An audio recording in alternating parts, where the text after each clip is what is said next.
ഈ ഫോട്ടോയിൽ കാണുന്ന പെൺകുട്ടിയുടെ പേരാണ് ചിത്രപ്രിയ. ബാംഗ്ലൂരിൽ ഏവിയേഷന് പഠിക്കുകയാണ്, 19 വയസ്സ്. ഈ കുട്ടിയുടെ വീട് മലയാറ്റൂരിൽ മുണ്ടക്കാമറ്റം എന്ന് പറഞ്ഞ സ്ഥലത്താണ്. ഇന്നലെ ഉച്ചയ്ക്ക് ഒരു 2:30 കൂടിയിട്ട് വീടിനടുത്തുള്ള ഒരു റബ്ബറും കാട്ടിൽ നിന്ന് ഈ കുട്ടിയുടെ മൃതദേഹം ആ വഴി പോയിരുന്ന കുറച്ച് കാറ്ററിംഗ് ജോലിക്കാർ കണ്ടതിന് ശേഷം പോലീസിനെ അറിയിക്കുകയാണ് ഉണ്ടായത്. ഈ കുട്ടി സാറ്റർഡേ മുതൽ മിസ്സിംഗ് ആണ്. സൺഡേ ഈ കുട്ടിയുടെ പാരൻസ് കൊണ്ടുപോയി കേസും കൊടുത്തിട്ടുണ്ട്. കുട്ടി മിസ്സിംഗ് ആയത് മുതൽ കുട്ടിയുടെ ഒരു ആൺ സുഹൃത്തിനെ പോലീസ് വിളിച്ച് ചോദ്യം ചെയ്ത് വിട്ടയച്ചിട്ടുണ്ടായിരുന്നു. നമ്മുടെ സൊസൈറ്റിയിൽ നമ്മൾ നോക്കിക്കഴിഞ്ഞാൽ സിമിലർ കേസസ് ഒരുപാട് നമുക്ക് റീസെൻറ്റ് ടൈമിൽ ഉണ്ടായതായിട്ട് നമ്മളെ ശ്രദ്ധയിൽ പെട്ടിട്ടുണ്ട്. നമുക്കറിയാം, same pattern, same kind of എന്താ പറയുക, മോഡസും സെയിം ആണ്. ഇതിൻ്റെ കാര്യവും കാരണമൊക്കെ സെയിം ആണ്. പ്രണയത്തോട് കൂടെ വരുന്ന സംശയരോഗം, അതിൽ നിന്ന് ഉണ്ടാവുന്ന ക്ലാഷ്, പിന്നെ ലഹരിയുടെ ഒരു ബാക്കപ്പ്. ഇതാണ് ഈ ഒരു കേസിൻ്റെ ബിഹൈൻഡ് എന്ന് പറയുന്നത്. 19 വയസ്സ് മാത്രം പ്രായമുള്ള ചിത്രപ്രിയ എന്ന പെൺകുട്ടിയുടെ ദുരൂഹ മരണത്തിന്റെ ഞെട്ടലിലാണ് മുണ്ടങ്ങാമറ്റം, മലയാറ്റൂരിലെ മുണ്ടങ്ങാമറ്റം എന്ന ഗ്രാമം. ഈ സംഭവിച്ചത് ഇങ്ങനെയാണ്. കഴിഞ്ഞ ശനിയാഴ്ച മുതൽ ചിത്രപ്രിയ എന്ന പെൺകുട്ടി മിസ്സിംഗ് ആയിരുന്നു. ഇതുമായി ബന്ധപ്പെട്ട കുടുംബം പോലീസിൽ പരാതി നൽകിയിരുന്നു. പോലീസ് ഇത് അന്വേഷിച്ചു വരുമ്പോഴാണ് ചിത്രപ്രിയ ഒരു ആൺ സുഹൃത്തിനൊപ്പം നടന്നു പോകുന്ന ചില CCTV ദൃശ്യങ്ങൾ പോലീസിന് ലഭിക്കുകയും ചെയ്തു. അപ്പോൾ ഈ ആൺ സുഹൃത്തും ചിത്രപ്രിയയും കൂടെ എവിടെയെങ്കിലും പോയതാകാമെന്ന നിഗമനത്തിൽ പോലീസ് ഈ CCTV ദൃശ്യങ്ങളൊക്കെ കേന്ദ്രീകരിച്ച് അന്വേഷണം നടത്തിക്കൊണ്ടിരിക്കവെയാണ് ഈ 3 ദിവസങ്ങൾക്കിപ്പുറം ഇന്ന് ഉച്ചതിരിഞ്ഞ് ചിത്രപ്രിയയുടെ വീടിന് 1 കിലോമീറ്റർ മാത്രം ദൂരെയുള്ള ഒരു സ്ഥലത്തെ റോഡിന് സമീപത്തെ ഒരു ഒഴിഞ്ഞ പറമ്പിൽ ഇത്തരത്തിൽ ചിത്രപ്രിയ എന്ന 19 വയസ്സുകാരിയുടെ മൃതദേഹം കണ്ടെത്തുന്നത്. ഈ കാലടി, മലയാറ്റൂരൊക്കെ ഉൾപ്രദേശമാണ്, ഗ്രാമാന്തരീക്ഷമാണ്. അതുകൊണ്ട് തന്നെ ഒരുപാട് സ്ഥലം ഇങ്ങനെ ഒഴിഞ്ഞ പറമ്പുകളൊക്കെ കിടക്കാൻ സാധ്യതയുണ്ട്. അടുത്തടുത്ത് വീടുകളൊന്നുമുള്ള സ്ഥലമല്ല. അതുകൊണ്ട് തന്നെ ആരുടെയും ശ്രദ്ധയിൽപ്പെട്ടിരുന്നില്ല. നാട്ടുകാരാണ് ഇത് ആദ്യം കണ്ടത്. അവർ പിന്നീട് പോലീസിനെ അറിയിക്കായിരുന്നു. പോലീസ് എത്തി പരിശോധിച്ചപ്പോഴാണ് ഇത് ചിത്രപ്രിയയുടെ മൃതദേഹമാണെന്ന് മനസ്സിലാകുന്നത്. ഈ മൃതദേഹത്തിൽ ചിത്രപ്രിയയുടെ തലയ്ക്ക് ഗുരുതരമായി പരിക്കേറ്റിരുന്നു എന്നതാണ് പ്രധാനപ്പെട്ട ഒരു കാര്യം. ഈ മൃതദേഹം കിടന്നിരുന്ന ഈ ഒഴിഞ്ഞ പറമ്പിൽ വെട്ടുകല്ലുകളൊക്കെ കൂട്ടി ഇട്ടിട്ടുണ്ടായിരുന്നു. ഈ വെട്ടുകല്ലിലൊക്കെ രക്തം പറ്റിയിരുന്നു. അതുകൊണ്ട് തന്നെ പോലീസ് ഇതൊരു കൊലപാതകമാകാമെന്ന് തന്നെയാണ് സംശയിക്കുന്നത്. കാരണം ഈ കല്ലുപയോഗിച്ച് തലയ്ക്കടിച്ച് ഈ പെൺകുട്ടിയെ കൊലപ്പെടുത്തിയതാകാമെന്ന പ്രാഥമികമായൊരു നിഗമനത്തിലാണ് പോലീസ് എത്തിയിരിക്കുന്നത്. ഇക്കാര്യത്തിൽ വ്യക്തതയില്ല. കൂടുതൽ അന്വേഷണം വേണം, പരിശോധന വേണം. അങ്ങനെയെങ്കിൽ അതാരെ എന്ന സംശയത്തിലാണ് പോലീസ്. ആദർശ് നേരത്തെ സൂചിപ്പിച്ചതുപോലെ ഒരു യുവാവ് പോലീസിന്റെ കസ്റ്റഡിയിലുണ്ട്. ആദ്യഘട്ടത്തിൽ ചിത്രപ്രിയയുടെ ആൺ സുഹൃത്താണ് പോലീസിന്റെ കസ്റ്റഡിയിൽ എന്ന തരത്തിൽ ചില സൂചനകൾ വന്നിരുന്നു. എന്നാൽ പോലീസ് ഇക്കാര്യത്തിൽ ഇപ്പോൾ ഒരു വ്യക്തത പറയുന്നില്ല. കാരണം ഒരു യുവാവാണ് കസ്റ്റഡിയിലുള്ളത്. അയാളെ ചോദ്യം ചെയ്തു. നിലവിൽ അയാളെ വിട്ടയച്ചിട്ടുണ്ട്. കൂടുതൽ പേർ നിരീക്ഷണത്തിലാണ് എന്ന് ആദ്യഘട്ടത്തിൽ പോലീസ് പറഞ്ഞിട്ടുണ്ടെങ്കിൽ കൂടുതൽ പേരെ ചോദ്യം ചെയ്തു വരികയാണ് എന്നാണ് കാലടി പോലീസ് നിലവിൽ പറഞ്ഞിരിക്കുന്നത്. എന്തായാലും ചിത്രപ്രിയയുടെ മൃതദേഹം ആശുപത്രിയിലേക്ക് മാറ്റിയിട്ടുണ്ട്. നാളെ കളമശ്ശേരി മെഡിക്കൽ കോളേജിൽ വെച്ചാണ് ഈ കുട്ടിയുടെ പോസ്റ്റ്മോർട്ടം നടപടികൾ നടക്കുക. പോസ്റ്റ്മോർട്ടത്തിന് ശേഷമാകും എന്താണ് ഈ മരണത്തിന് കാരണം എന്ന കാര്യത്തിൽ വ്യക്തത വരൂ. അത് കേന്ദ്രീകരിച്ചാകും പിന്നീട് പോലീസ് അന്വേഷണം നടത്തുക. ഇത് ഇന്നലെ നൈറ്റിൽ വന്ന ന്യൂസാണ്. ഇന്ന് രാവിലെ ആകുമ്പോഴത്തേക്ക് ഡീറ്റെയിൽ ആയിട്ട് പോലീസുകാർ ഈ ഒരു പെർട്ടിക്കുലർ കേസ് ക്രാക്ക് ചെയ്തിട്ടുണ്ട്. ഈ കുട്ടിയുടെ ആൺ സുഹൃത്തിൻ്റെ പേര് അലൻ എന്നാണ്.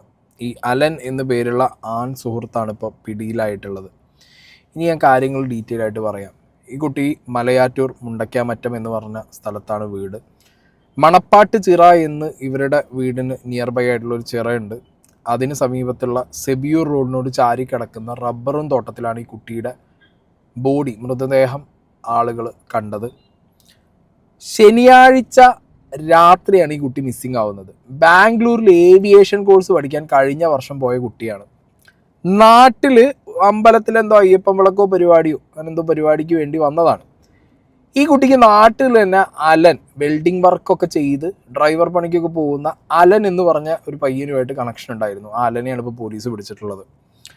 ഈ ഏവിയേഷൻ കോഴ്സിന് ലാസ്റ്റ് ഇയർ ബാംഗ്ലൂരിലേക്ക് പോയ ചിത്രപ്രിയനെ അലന് ഭയങ്കരമായ സംശയമായിരുന്നു. ഇവർ തമ്മിലുള്ള സ്നേഹം, പ്രണയം, റിലേഷൻഷിപ്പ്, അതിൽ നിന്ന് വന്നൊരു ഓവർ പൊസസീവ്നെസ് ആവാം. ചിത്രപ്രിയ ബാംഗ്ലൂരിലേക്ക് ഏവിയേഷൻ കോഴ്സ് പഠിക്കാൻ പോകുന്നത് അലന് ഇഷ്ടമല്ല.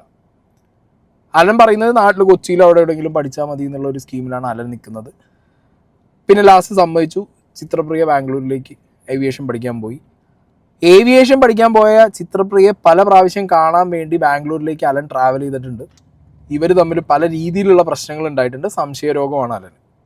അലൻ പല രീതിയിൽ ഈ കുട്ടിയെ ടോർച്ചർ ചെയ്തു എന്നുള്ളത് തന്നെയാണ് അലൻ പറഞ്ഞിട്ടുള്ളത്. കാരണം രാത്രി സമയങ്ങളിൽ അലൻ വിളിച്ചു നോക്കും, കോൾ വെയിറ്റിംഗ് കണ്ടു കഴിഞ്ഞാൽ അലൻ അലമ്പുണ്ടാക്കും. A basic kind of toxic relation ഉണ്ടല്ലോ, നമ്മളെപ്പോഴും കണ്ട് ഏറ്റവും കൂടുതൽ കേട്ടിട്ടുള്ള കുറേ ടോക്സിക് റിലേഷൻഷിപ്പിൻ്റെ ആ സാധനം തന്നെ. ഓക്കെ, അതായത് പാർട്ട്ണർ ചതിക്കുകയാണോ, പാർട്ട്ണറിന് വേറെ റിലേഷൻ ഉണ്ടോ എന്നുള്ള സംശയം കൊണ്ട് പാർട്ട്ണറിനെ എപ്പോഴും പോയി സംശയത്തോടു കൂടി നോക്കുക, സംശയത്തോടു കൂടി ട്രാക്ക് ചെയ്യുക. ഈ പരിപാടി ബാംഗ്ലൂരിലേക്ക് ട്രാവൽ ചെയ്ത് ഈ കുട്ടി എവിടേക്ക് പോകുന്നു എന്നുള്ളത് നോക്കുക, ഈ കുട്ടിയോട് പറയാതെ ബാംഗ്ലൂരിലേക്ക് ട്രാവൽ ചെയ്ത കുട്ടിയെ കാണാൻ പോവുക, രാത്രി സമയങ്ങളിൽ വിളിക്കുക, സോഷ്യൽ മീഡിയ പ്രൊഫൈൽസ് ചെക്ക് ചെയ്യുക, ലൈക്ക് അടിച്ചവരെ ചെക്ക് ചെയ്യുക, വിളിച്ചാൽ കോൾ വെയിറ്റിംഗ് കാണാൻ നോക്കുക. ആ രീതിയിൽ ഈ കുട്ടിയെ ടോർച്ചർ ചെയ്തിട്ടുണ്ട് ഈ അലൻ. കഴിഞ്ഞ ഈ ഒരു പൂരമല്ല, നാട്ടിൽ അയ്യപ്പൻ വിളക്ക് നടക്കുന്ന സമയത്ത് നാട്ടിലേക്ക് വരാമെന്ന് പറഞ്ഞ ചിത്രപ്രിയ നാട്ടിലെത്തിയതിന് ശേഷം അലനും അലൻ്റെ സുഹൃത്തുക്കളും ഈ പറഞ്ഞ ചിത്രപ്രിയയുടെ സുഹൃത്തുക്കളും എല്ലാവരും കൂടി അവിടുത്തെ ഈ അമ്പലത്തിലെ പരിപാടികളൊക്കെ അറ്റൻഡ് ചെയ്ത് രാത്രി സമയത്ത് ഇവർ ശനിയാഴ്ച രാത്രി ഏകദേശം ഒരു 1:30 കൂടിയിട്ട് ഇവരുടെ തന്നെ വീടിന് അടുത്തുള്ള ഒരു റോഡിലൂടെ ഒരു പാരിഷ് ഹാളിൻ്റെ അടുത്ത് ബൈക്കിൽ പോകുന്നതിൻ്റെ CCTV വിഷ്വൽ പോലീസിന് കിട്ടി. ഈ അലൻ ആദ്യം വിളിച്ച് ഇന്നലെ രാത്രി അവർ ചോദ്യം ചെയ്തു. ഈ കുട്ടിയെ കാണാതായ മുതൽ ചോദ്യം ചെയ്യുന്നുണ്ട്. അലൻ അപ്പോഴൊക്കെ പറയുന്നത് ഇല്ല, വീട്ടിൽ സൺഡേ മോർണിംഗ് കൊണ്ടുപോയിട്ട് ഡ്രോപ്പ് ചെയ്ത് വിട്ടതാണ്, സാറ്റർഡേ നൈറ്റൊക്കെ നമ്മളുടെ കൂടെ ഉണ്ടായിരുന്നു, സൺഡേ ഏർലി മോർണിംഗ് ആയപ്പോഴത്തേക്കും വീടിൻ്റെ അടുത്തുള്ള ഒരു സ്ഥലത്ത് കൊണ്ടുപോയി ഡ്രോപ്പ് ചെയ്ത് വിട്ടു, അതിനുശേഷം ഈ കുട്ടിയായിട്ട് അലനൊരു ബന്ധമില്ല എന്നാണ് അലൻ പറയുന്നത്. അത് വിശ്വസിച്ചോ പോലീസ് എന്നുള്ളത് എനിക്കറിയില്ല. ഇനീഷ്യൽ സ്റ്റേജിൽ അലനെ വിളിച്ച അലൻ ഇങ്ങനൊരു മൊഴി കൊടുത്തതിന് ശേഷം അലനെ വിട്ടയച്ചിട്ടുണ്ടായിരുന്നു. And next Sunday, Monday, Tuesday ആയ സമയത്താണ് ഈ കുട്ടിയുടെ, അതായത് ഇന്നലെ ഉച്ചയ്ക്കാണ് ഈ കുട്ടിയുടെ മൃതദേഹം ആളൊഴിഞ്ഞ റബ്ബറും തോട്ടത്തിൽ നിറച്ച് മറ്റേ ചെങ്കല്ലുണ്ടല്ലോ, ചെങ്കൽ കൂട്ടത്തിനിടയിൽ കണ്ടു കിട്ടുന്നത്. ബോഡി കണ്ടപ്പോൾ തന്നെ പോലീസുകാർക്ക് ഇത് കൊലപാതകമാണെന്നുള്ള ഏറെക്കുറെ ഉറപ്പായി. കാരണം തലയുടെ ബാക്കിൽ വെട്ടുകല്ല് ചെങ്കൽ വെച്ച് അടിച്ച് തല പൊട്ടിച്ചിട്ടുണ്ടായിരുന്നു. ആ തല അടിച്ച് പൊട്ടിക്കാൻ ഉപയോഗിച്ച കല്ലും ബോഡിക്കകത്ത് കിടക്കുന്നുണ്ടായിരുന്നു, ബോഡിക്ക് അടുത്ത്. അപ്പോൾ ഏറെക്കുറെ ഉറപ്പായി കൊലപാതകമാണ് എന്നുള്ളത്. ആൻഡ് ഈ കുട്ടിയുടെ CDR റിപ്പോർട്ട്സ് എടുത്ത് നോക്കുന്ന സമയത്ത് ലാസ്റ്റ് ഗോൾ പോയിട്ടുള്ളത് അലനാണ്. പിന്നെ ഈ CCTV വിഷ്വൽസ് ഞാനിവിടെ സൈഡിൽ പ്ലേ ചെയ്യുന്നുണ്ട്. പാരിഷ് ഹാളിൻ്റെ ഫ്രണ്ടിൽ വണ്ടി കൊണ്ടുവന്ന് നിർത്തി അതിൽ നിന്ന് ചിത്രപ്രിയ ഈ പയ്യനായിട്ട് ഫൈറ്റായി, അടിയായി, കച്ചറായി ഇറങ്ങി ഒരു സൈഡിലേക്ക് പോകുന്ന വിഷ്വൽസ് വളരെ എവിഡൻ്റ് ആയിട്ട് കിട്ടി. അതിനുശേഷം അവിടുന്ന് വണ്ടി എടുത്ത് പോയ ഇവരാണ് ഈ റബ്ബർ തോട്ടത്തിൻ്റെ അടുത്ത് നിന്ന് വീണ്ടും കച്ചറയായി അവിടുന്ന് ഈ ചെക്കനെ പെൺകുട്ടിയുടെ തലയ്ക്ക് കല്ലെടുത്ത് അടിച്ച് പൊട്ടിച്ച് കൊന്നുകള. ഞാൻ ആലോചിക്കുന്നത് എന്താ അറിയോ, ഒരു റിലേഷൻഷിപ്പ് എന്ന് പറഞ്ഞത്, ഈ റിലേഷൻഷിപ്പ് ഞാൻ ഇപ്പോൾ പ്രേമിച്ച് കല്യാണം കഴിച്ചിട്ടാണ്. എൻ്റെത് ഓക്കെ, ചിലരത് ശരിയാവും, ചിലരത് ശരിയാവില്ല. ഇതാണ് സ്കീം. ഇനി ശരിയായാലും നിങ്ങൾ ഒരു കാര്യം മനസ്സിലാക്കേണ്ടത്, മനുഷ്യൻ്റെ ലൈഫിൽ നമ്മൾ എല്ലാത്തിനോടും അഡ്ജസ്റ്റ് ചെയ്ത് പോകാൻ പാടില്ല. മനസ്സിലായോ? പരസ്പരം ഇഷ്ടവും സ്നേഹമൊക്കെ ഉണ്ടാവും. അത് ഓവറായാലും വിഷയമാണ്. ഓവറായത് പൊസസീവ്നെസ് ആവും, സംശയവും. ഒരു മീറ്ററിൽ പോകണം. പൊസസീവ് ആവണ്ടെന്നോ അല്ലെങ്കിൽ ഒരാളുടെ മുകളിൽ സ്നേഹം കൊണ്ട് തോന്നുന്ന ഒരു കൺസേൺ വേണ്ടാതൊന്നും ഞാൻ പറയുന്നില്ല. സംശയമായി തുടങ്ങിക്കഴിഞ്ഞാൽ കാര്യങ്ങൾ കൈവിട്ടു പോകും. ഈ അടുത്ത കാലത്ത് നിന്നല്ല, ഒരുപാട് കാലങ്ങളായിട്ട് പ്രേമിക്കുന്നവരുടെ ഇടയിൽ ഇങ്ങനത്തെ ടോക്സിക് എൻവയോൺമെൻറ്റ് സഹിക്കാൻ പറ്റാത്തൊരു സിറ്റുവേഷൻ ഉണ്ട്. ആ സിറ്റുവേഷൻ എങ്ങനെ ഹാൻഡിൽ ചെയ്യണം എന്നുള്ളത് നമ്മൾ ഇനിയും പഠിച്ചില്ല എന്നുണ്ടെങ്കിൽ ഇതുപോലുള്ള ഇൻസിഡൻസ് ഒരുപാട് നമ്മൾ കേൾക്കേണ്ട ഒരു അവസ്ഥ വരും. ഇപ്പം ജെൻസി ക്രൗഡിനെ, ഈ കുട്ടിയെ രാത്രി 1 മണിക്ക് കടയിലേക്ക് പോവുകയാണെന്ന് പറഞ്ഞപ്പോൾ എന്തുകൊണ്ട് വീട്ടുകാരെ ഇറക്കി വിട്ടു എന്നുള്ളൊരു ചോദ്യമൊക്കെ കമൻറ്റ് ബോക്സിൽ ഒരുപാട് പേര് ചോദിക്കുന്നുണ്ട്. ഈ കുട്ടി വീട്ടിൽ നിന്ന് ഇറങ്ങിപ്പോയത് 1 മണിക്ക് രാത്രി കടയിലേക്ക് പോകണു എന്ന് പറഞ്ഞിട്ടാണ്. ആ കുട്ടിയുടെ വീട്ടുകാർക്ക് മേ ബി ഈ പയ്യനായിട്ടുള്ള റിലേഷൻഷിപ്പ് അറിയുമായിരിക്കും, ഫ്രണ്ട്സിൻ്റെ കൂടെയാണ് അല്ലെങ്കിൽ ഈ പയ്യൻ്റെ കൂടെയാണെന്ന് അറിഞ്ഞതുകൊണ്ട് അവർ വിട്ടതായിരിക്കണം. അങ്ങനെ ആവാലോ. എല്ലാം ഒരു ട്രസ്റ്റാണ്, മനസ്സിലായോ? അല്ലാതെ അസമയം, മറ്റേ സമയം, മറച്ചേ സമയം, നോ, അങ്ങനത്തെ സ്കീമുകളല്ല. മക്കളെ മേത്ത് ട്രസ്റ്റ് വയ്ക്കുക എന്നുള്ളത് അച്ഛനമ്മമാർ ചെയ്യേണ്ട ഒരു കാര്യമാണ്. പിന്നെ ഒരു റിലേഷൻ ഉണ്ടാകുമ്പോഴോ മക്കൾക്കൊരു റിലേഷൻ വരുന്ന സമയത്തൊക്കെ അത് ഏത് രീതിയിൽ പോകുന്നു, അത് എങ്ങനെ പോകുന്നു എന്നുള്ളത് ജസ്റ്റ് ഒന്ന് അവരോട് ചോദിച്ച് മനസ്സിലാക്കി വെക്കുക എന്നുള്ളതും അവർ ചെയ്യേണ്ട ഒരു കാര്യമാണ്. ഇവിടെ ഈ അലൻ്റെ മൊഴി എന്ന് പറഞ്ഞു കഴിഞ്ഞാൽ ഇത് വേറെ റൂട്ടിൽ നിന്ന് പറഞ്ഞാണ് ഇവർ രണ്ടുപേരും മദ്യപിച്ചിട്ടുണ്ടായിരുന്നു. ഓക്കെ, മദ്യപിച്ചതിന് ശേഷമാണ് രണ്ടുപേരും തമ്മിൽ ഈ കച്ചറ ഉണ്ടാകുന്നത്. അലൻ ഈ കുട്ടിയുടെ ഫോൺ എടുത്ത് നോക്കിയിട്ടുണ്ട്. ഈ ചിത്രപ്രിയയുടെ ഫോൺ എടുത്ത് നോക്കിയ സമയത്ത് ബാംഗ്ലൂരിലുള്ള ഒരു പയ്യൻ്റെ കൂടെയുള്ള കുറേ ഫോട്ടോസ് ആ ഫോണിൽ കാണാനിടയായത് കൊണ്ടാണ് ഇവർ തമ്മിൽ അടിയായത്, കച്ചറയായത് എന്നാണ് അലൻ്റെ മൊഴി. ഫൈൻ, അത് തന്നെ ആ ഫോട്ടോസിൽ കുറേ ഫോട്ടോസ് വൾഗർ ഫോട്ടോസ് ആയിരുന്നു എന്നുള്ളൊരു മൊഴി കൂടി അലൻ കൊടുത്തിട്ടുണ്ട്. അതിനിപ്പോൾ ഫോണും കാര്യങ്ങളൊക്കെ ഫോറൻസിക്കിൽ കൊടുത്ത് അതിന് റിപ്പോർട്ട് വന്നാൽ മാത്രമേ അതിൻ്റെ ഡീറ്റെയിൽസ് അറിയാൻ പറ്റുള്ളൂ. മേ ബി ഇനിയിപ്പോൾ ഇങ്ങനത്തെ ഒരു കേസായി, കൊലപാതകം നടത്തി അകത്ത് പോയി, ഇനിയിപ്പോൾ വേറെ വഴിയില്ല, അവളെ എങ്ങോട്ട് ഇതാക്കുക, മാക്സിമം മോശക്കാരിയാക്കുക എന്നുള്ള നിലയ്ക്ക് മൊഴി കൊടുത്തതാണോ എന്നും പറയാൻ പറ്റില്ല. എന്താണെങ്കിലും സംശയമാണ് ഇതിൻ്റെ പിന്നിലുള്ള വിഷയം. ആ സംശയം കൊണ്ട് തന്നെയാണ് ഈ ഒരു കൊലപാതകം ആ പയ്യൻ ചെയ്തത്. ഞാൻ നിങ്ങളോട് ഓപ്പണായിട്ട് പറയാം, നമ്മളൊരാളെ സ്നേഹിക്കുന്നുണ്ടെങ്കിൽ, നമ്മളൊരാളെ നമ്മളെക്കാൾ കൂടുതൽ സ്നേഹിച്ചിട്ടുണ്ടെങ്കിൽ നമുക്കൊരിക്കലും ആ വ്യക്തിയെ കൊല്ലാൻ പറ്റില്ല. അതൊരു ഫാക്റ്റാണ്. നമുക്ക് വേദനിപ്പിക്കാനോ കൊല്ലാനോ നമ്മൾക്കൂടെ പറ്റൂല. കയ്യിൽ നിന്ന് പോയിട്ട് ചിലപ്പോൾ അങ്ങോട്ടും ഇങ്ങോട്ടും അടിയും കച്ചറയൊക്കെ ഉണ്ടാവും എന്നല്ലാതെ കൊല്ലുന്ന രീതിയിൽ അത് പ്രേമമല്ല, അത് മാനസിക രോഗമാണ്. കൊലപാതകത്തിലേക്ക് കൊണ്ടുപോകുന്നത് മാനസിക രോഗമാണ്. എനിക്ക് അത്രേ പറയാനുള്ളൂ. നിങ്ങളൊരാളെ ചൂസ് ചെയ്യുമ്പോൾ ശ്രദ്ധിക്കുക. മനസ്സിലായില്ലേ? പെട്ടെന്ന് മനസ്സിലാക്കാൻ പറ്റും. നമുക്കൊരു റിലേഷൻഷിപ്പിൻ്റെ ഒരു തുടക്കം മുതൽ പിന്നെ അങ്ങോട്ട് മുന്നോട്ട് പോകുമ്പോൾ നമുക്ക് ഏറെക്കുറെ മനസ്സിലാവും നമ്മൾ ഓപ്പോസിറ്റ് നിൽക്കുന്ന പാർട്ട്ണറിൻ്റെ മൂഡ് എന്താണെന്നുള്ളത്. ഒരു പരിധി വരെ അങ്ങോട്ടും ഇങ്ങോട്ടും ഒരു കോംപ്രമൈസിലൊക്കെ ജീവിക്കാം, അതൊന്നൊരു വിഷയമുള്ള കേസല്ല. കാരണം അങ്ങനെ വേണം. ലൈഫിലാണെങ്കിലും പെണ്ണാണെങ്കിലും കുറച്ച് കാര്യങ്ങളൊക്കെ നമ്മുടെ റിലേഷൻഷിപ്പ് ഹെൽത്തി ആയിട്ട് മുന്നോട്ട് കൊണ്ടുപോകാൻ നമ്മൾ സ്വയം സെൽഫായിട്ട് കോംപ്രമൈസ് ചെയ്യേണ്ട അവസ്ഥ വരും. അതൊന്നും വലിയ ഡീലൊന്നുമില്ല.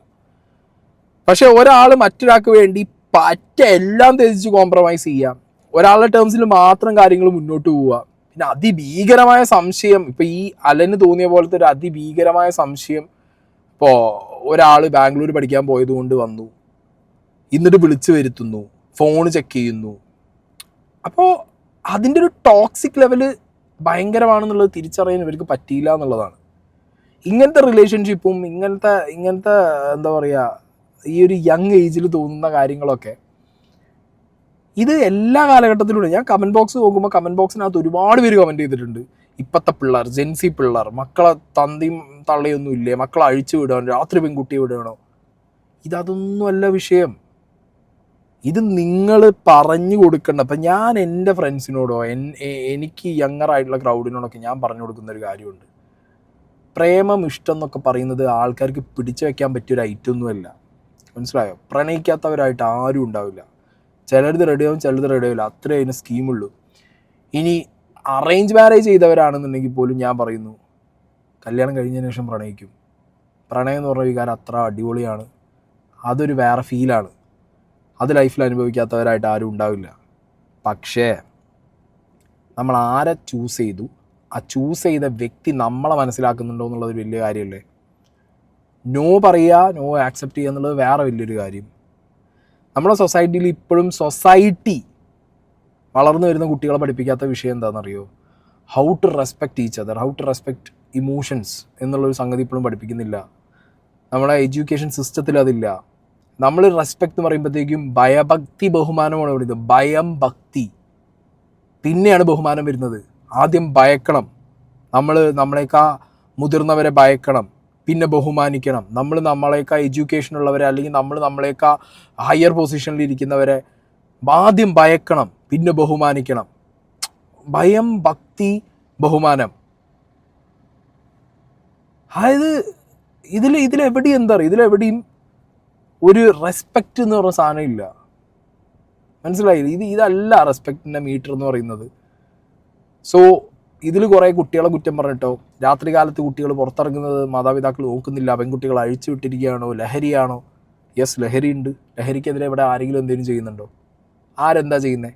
ചില ന്യൂസുകൾ വരും, ചില വീഡിയോസ് ക്രിയേറ്റ് ആവും, കുറേ സ്ഥലത്ത് ലഹരി പിടിക്കും, പിന്നെ ലഹരീൻ്റെ വഴിക്ക് പോവും. സർക്കാർ വിൽക്കുന്നതും ലഹരിയല്ലേ, മദ്യപാനം ലഹരിയല്ലേ, സിഗരറ്റ് ലഹരിയല്ലേ? ലഹരിയാണ്. ഇത് തലയ്ക്ക് പിടിച്ചു. ഈ പയ്യൻ മദ്യപിച്ചതാണ്, ഈ പെൺകുട്ടി മദ്യപിച്ചതാണ്. സർക്കാരിൻ്റെ പോയി കൊങ്ങയ്ക്ക് പിടിക്കും ആൾക്കാർ. അപ്പോൾ ഇത് ഞാൻ പറഞ്ഞല്ലോ, പരസ്പരം പ്രേമിക്കുക, ഇഷ്ടപ്പെടുക എന്നൊക്കെ പറഞ്ഞു കഴിഞ്ഞാൽ അതൊരു ഫീലാണ്. പക്ഷെ ഒരു ലെവൽ ഓഫ് ടോക്സിക് സംഗതി ഇതിലേക്ക് ഇൻവോൾവ് ആയി, അല്ലെങ്കിൽ ഏതെങ്കിലും ഒരു പാർട്ട്ണർ ടോക്സിക് ആയി എന്ന് കണ്ടു കഴിഞ്ഞാൽ പരസ്പരം പറഞ്ഞ് മനസ്സിലാക്കി മാറിപ്പോരാനുള്ള കപ്പാസിറ്റി ഉള്ളവർ മാത്രമേ ഈ പ്രേമത്തിനും ഇഷ്ടത്തിനും നിൽക്കുക. ഓക്കെ, നിങ്ങളെ കൊണ്ട് പറ്റുന്നില്ലേ, സീക്ക് ഹെൽപ്പ് ഫ്രം അതേഴ്സ്. അല്ലെങ്കിൽ അതുവരെ പാരൻസിനോട് പറയാത്തവരായിരിക്കും ഒരു ഇഷ്ടവും സ്നേഹവും. ടോക്സിക് ആയി കഴിഞ്ഞാൽ പറയണം, പറഞ്ഞേ പറ്റൂ, അല്ലാതെ നിങ്ങൾക്ക് വേറെ വഴിയില്ല. കാരണം ഇതിൻ്റെ എൻഡ് റിസൾട്ട് എന്ന് പറയുന്നതാണ്, ഈ ടോക്സിക് എന്ന് പറഞ്ഞ സാധനം മൂത്ത് അവസാനത്തെ റിസൾട്ട് ഇതാണ്, പരസ്പരം കൊല്ലും, അങ്ങോട്ടും ഇങ്ങോട്ടും കൊല്ലും. അപ്പം അങ്ങനത്തെ സിറ്റുവേഷനിൽ ഒക്കെ ആവാതിരിക്കുക, പോയി പെടാതിരിക്കുക. ഓരോ കേസുകളും എക്സാമ്പിളായിട്ട് എടുക്കുക. നമ്മൾ സ്വയം അല്ലെങ്കിൽ നമ്മൾ ബാക്കിയുള്ളവർക്ക് പറഞ്ഞു കൊടുക്കുക. നമ്മളൊക്കെ ചുറ്റുപാടും ചിലപ്പോൾ നമ്മളൊപ്പം ഇരിക്കുന്നവർ ചിലപ്പോൾ ഒരു പ്രണയത്തിലൊരു ടോക്സിക്, പ്രണയിക്കുന്നവർ മാത്രമല്ല കേട്ടോ, ലിവിങ് റിലേഷനിലുള്ള ഒരു ടോക്സിക്കിലായിരിക്കാം, കല്യാണം കഴിഞ്ഞവർക്ക് ഒരു ടോക്സിക് റിലേഷനിലൂടെ പോകുന്നവരായിരിക്കാം. Try to get it out of them. അത്രേ ഉള്ളൂ. ഒരാളെ ഇപ്പം നമുക്ക് ഏറ്റവും അടുത്തറിയുന്നവരെ നമുക്കത് ഹെൽപ്പ് ചെയ്യാൻ പറ്റൂ. ഹെൽപ്പ് ചെയ്യാൻ വേണ്ടി ശ്രമിക്കുക.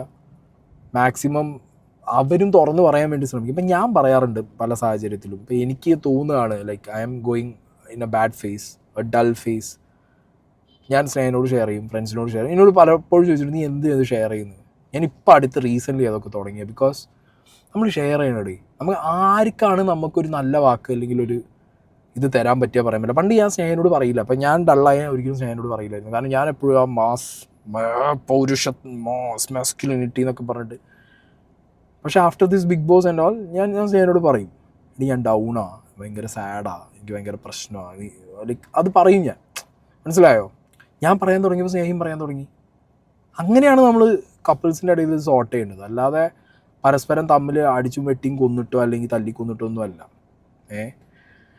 എന്താണെങ്കിലും റിലേഷൻഷിപ്പിലൊക്കെ പോകുന്നവർ ശ്രദ്ധിക്കുക, ഇതുപോലുള്ള സിറ്റുവേഷനിലൊന്നും പോയിട്ട് അവസാനിക്കാതിരിക്കുക ലൈഫ്.